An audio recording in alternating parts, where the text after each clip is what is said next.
Biti različit bogatstvo je i prednost. Negovati kulturu, tradiciju i maternji jezik, ponos i obaveza. Na to kroz zanimljive sadržaje, konstantan rad i motivaciju deci romske nacionalnosti u Smederevskoj Palanci ukazuje Centar za razvoj romske zajednice Amarodrom i osnovna škola Olga Milošević. Nedavno završeni projekti u saradnji sa Ekumenskom humanitarnom organizacijom korak su ka očuvanju identiteta i sve boljoj socijalnoj i obrazovnoj inkluziji. Inicijativa Mali i veliki učimo zajedno je veoma značajna bila za decu da kroz vršnjačku edukaciju i negovanje kulture, tradicije i romskog jezika zastupamo i učenike i mlađu decu od 3 do 5 godina da budu aktivno uključeni sa većinskom zajednicom, to je sa decom iz većinske zajednice. Ono što je bilo važno da deci približimo romski jezik, koje nisu upoznata s romskim jezikom, i da decu stimulišemo da se uključe u aktivnosti, kako bih ja nazvala, mali volonteri ili aktivisti iz romske zajednice. Najznačajniji je bio deo kada su deca iz većinske zajednice zatražila da nauče i da čitaju na romskom jeziku, gde su deca iz romske zajednice pokazala deci većinskoj zajednici koje je to značenje romskog jezika i upoznali ih sa tradicijom. Jedan od divnih tema je bilo upoznavanje sa romskom slavom Dečijom Bibija, gde su deca iz osnovne škole Olga Milošević posetile tokom praznika romsku slavu, romska Bibija i upoznala se sa tradicijom. Oduševljenje dece iz odeljenja je bilo fantastično, na taj način smo integrisali decu, upoznali ih i razvijali interkulturalnost između učenika u najranijem dobu. Upoznavanje i druženje nastavljeno je i kroz romski festival koji je prvi put ove godine organizovan u Smederevskoj Palanci. Kroz skečeve na romskom jeziku učenici od 5. do 8. razreda predstavljali su tradiciju naroda kojem pripadaju.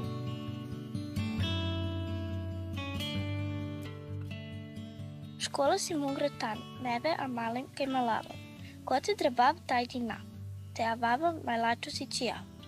Recitovala sam pesmu Škola na romskom jeziku i učestvovala sam na Dan Roma. Da li je tvojim drugarima bilo zanimljivo i da li su sve razumeli ili su kasnije od tebe tražili možda da im prevedeš pesmu? Pa nešto su razumeli, nešto ne. Želeli su da saznaju neke reči na romskom koje, na primjer, nismo čuli. Meni je važno da saznaju, na primjer, abecedu, da bi mogli da čitaju i da pišu, da bi mogli, na primjer, da razgovaraju sa Romima, da bi se družili sa njima. Osim prevazilaženja stereotipa, rezultat aktivnosti koje se konstantno sprovode je veća vidljivost romske dece i smanjeno osipanje iz obrazovnog sistema. Radionice koje su bile najzanimljivije, to je šta želim da budem kad porastem, da deca 5. i 6. razreda razmišljaju, da su osmislili šta žele da budu kad odrastu, kojim zanatom da se bave, kojim poslovima da se bave i na taj način vidimo da oni neće se osipati. Oni već imaju svoj cilj. Jedna od radionica je bila priprema za skeč na romskom jeziku, to je učionica na romskom jeziku, gde su deca potpuno slobodno, kako da vam kažem, dolazila u prostorijama Centra za razvoj romske zajednice Amarodrom, ne samo kad smo trebali da vežbamo, nego su i dolazili da rade domaće zadatke. I to je bilo jako zanimljivo, tražili su pomoć od naših volontera i aktivista i mi smo se oduševljavali zato što zaista imaju potrebu i želimo da rešimo njihov izazov i rado smo im izlazili u susret. U susret učenicima i njihovim potrebama izlazi i škola Olga Milošević. Prepoznata od strane Ekumenske humanitarne organizacije kao dobar partner u inkluziji Roma i drugih osetljivih grupa, nagrađena je prošle godine učionicom budućnosti.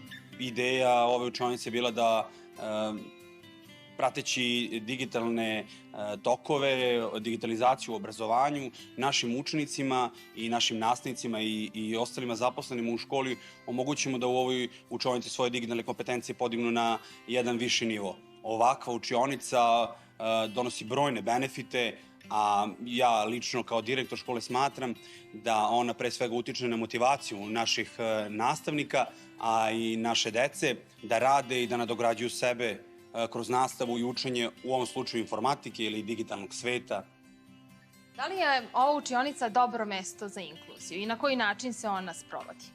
Apsolutno je dobro mesto. Mi imamo veliki broj dece koju težimo da uključimo u normalne tokove obrazovanja i na kojima se inkluzija, ja verujem, dobro vidi. Ja uopšte tu decu ne vidim ni na koji način da su drugačije od ostale dece. Mi ih imamo u ovom trenutku negde oko 18% u našoj školi. Taj procenat varira iz godine u godinu. Ja sam dete iz tih istih naselja. Ja sam došao u ovu školu kao đak pre mnogo vremena. Ovo je moja škola. Hoću da vam kažem samo da naši nastavnici nikada nisu pravili razliku i neće praviti razliku. Mi smo samo, eto, iskoristili priliku jer smo škola koja ima decu iz marginalizovanih grupa, decu iz socioekonomski ugroženih porodica, jer mi gravitiramo prema jednom radničkom nasilju i u svemu tome smo i za njih, i za školu, i za svu drugu decu uspeli da obezbedimo ovakve uslove. Poslednji važan projekat tokom kojeg je škola ostvarila zapažene rezultate je i onaj pod nazivom Daj mi šansu i videćeš da umem. Šansu da se kroz dramsku sekciju razvijaju i pokažu dobile su Ćamilja i Nikolina. Ja sam učestvovala u predstavi Alisu u zemlji čuda. Veoma je bilo divno učestvovati u njoj i naučila sam kako svi trebamo da se družimo i veoma mi je bilo lepo kada smo svi pevali pesmice, kada smo išli do nekog festivala u autobusu. Veoma mi je bilo lepo na probama i na samim festivalima. Najlepši deo mi je u stvari bilo to drugarstvo, kada smo se svi zabavili. Šta bi ti sada učenicima koji reše da se priključe dramskoj sekciji mogla da kažeš? Šta ih tu sve očekuje i šta mogu sve da nauče? Mogu veoma mnogo stvari lepih da nauče, pored glume, tako pored i drugarstva, lepote u stvari drugarstva, koliko je to lepo družiti se i koliko je to veoma zabavna stvar. Mogu da nauče kako da odglume neku ulogu, da poboljšaju znanja o glumi. Imala sam tu društvo, igrali smo se, putovali smo se i glumili. Kaži mi šta sve kroz ovu predstavu ste imali da poručite drugari? Da se uključe, da se družimo zajedno, da me prihvate. Velikog posla prihvatile su se učiteljice, koje su u saradnji sa decom osmislile kostime i scenografiju za, kako kažu, veoma zahtevnu predstavu. Trud i rad prepoznat je i nagrađen. Ove godine smo učestvovali na 3 festivala.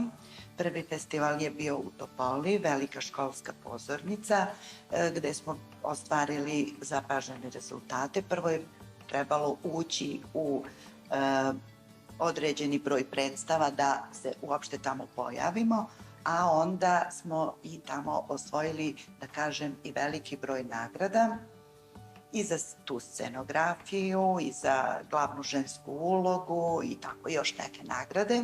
Onda smo učestvovali u Lugavčini, festival Teatar od snova, gde smo takođe osvojili jednu mušku ulogu, zapaženi smo bili, pohvaljeni, i onda je usledio festival Mades u Cerovcu, to je selo ovde blizu nas, koji se tradicionalno odvija godinama, i tu smo pobedili prvo u svojoj kategoriji učenika od 1. do 4. razreda, a onda smo bili i apsolutni pobednici festivala.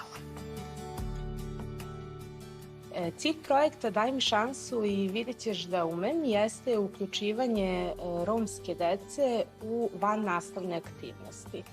Smatramo da romska deca posjeduju izuzetne talente za vannastavne aktivnosti koji nisu dovoljno vidljivi i zato smo došli na ideju da ih kroz ovaj projekat uključimo. Deca uvek pokazuju veliko interesovanje za vannastavne aktivnosti zato što vannastavne aktivnosti podrazumevaju rad u jednoj opuštenijoj atmosferi u odnosu na nastavu i negde se deca uvek rado odazovu. Suštinske rezultate vidimo sada kada je počela nova školska godina i kada primećujemo da je mnogo više zainteresovanih učenika i učenika romske nacionalnosti, da se uključuju u vannastavne aktivnosti škole. Primer za to imam i u svom odeljenju.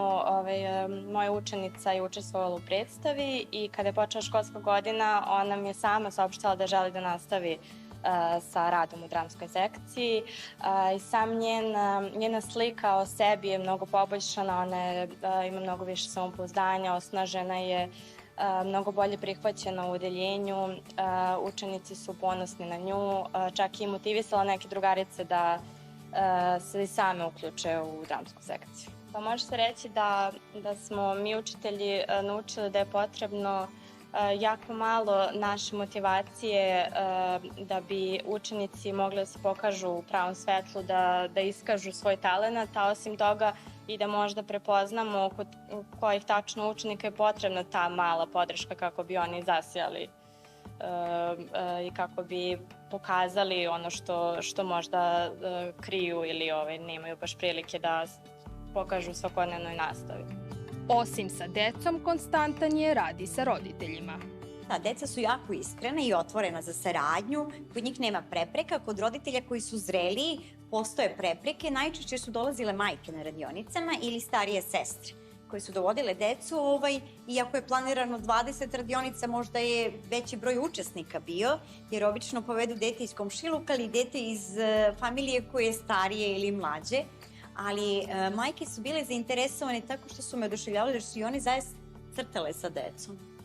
Oni su pričali o svojim životima, cilj je bio to koje su oni imali mogućnosti da dođu do posla, da završe školu. Većina majke je imalo vrlo malo mogućnosti da završi uopšte osnovnu školu ili vrlo malo mogućnosti da pristupi obrazovanju, ali je bila dobra ideja kada su se majke odlučile za drugu šansu pristup obrazovanju, da je neka želela, hoću da se opismenim i zaista želim da naučim da se potpišem.